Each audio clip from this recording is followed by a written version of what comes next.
DGP గారికి city commissioner గారికి నేను ఆదేశాలు ఇస్తున్నా. ఒక్క పోలీస్ కూడా క్యాంపస్ లోపల ఉండొద్దు. నేను వస్తా. ఒకవేళ అడ్డుకుంటే వాళ్ళు వేసే యక్ష ప్రశ్నలకు సమాధానం చెప్పే చిత్తశుద్ధి నాకుంది. మళ్ళీ డిసెంబర్ లో ఆర్ట్స్ కాలేజ్ దగ్గర మీటింగ్ పెట్టండి, నేను వస్తా. 60,000 ప్రభుత్వ ఉద్యోగ ఖాళీలను మొదటి సంవత్సరంలోనే భర్తీ చేసిన. మరి నేను నెక్స్ట్ టైం వచ్చినప్పుడు ఇంతమంది పోలీసులు అవసరం లేదన్నారు. అంటే ఇప్పుడు మీరు తప్పు చేసుకున్నట్టుగా మీరు స్పష్టంగా ఒప్పుకున్నట్టుగా, అంటే మీరు తప్పు చేసుకున్నారు, మేము విద్యార్థులకు మోసం చేసినాం అన్న విషయం మీరు మీ మాట నుండే తేట తెల్లమైంది.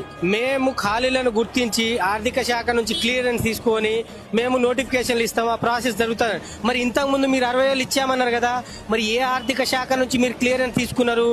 మేము ఎప్పటి నుంచి మొత్తుకుంటూనే ఉన్నాం, ఒక్క పోస్ట్ కూడా మీరు ఇవ్వలేదనేసి.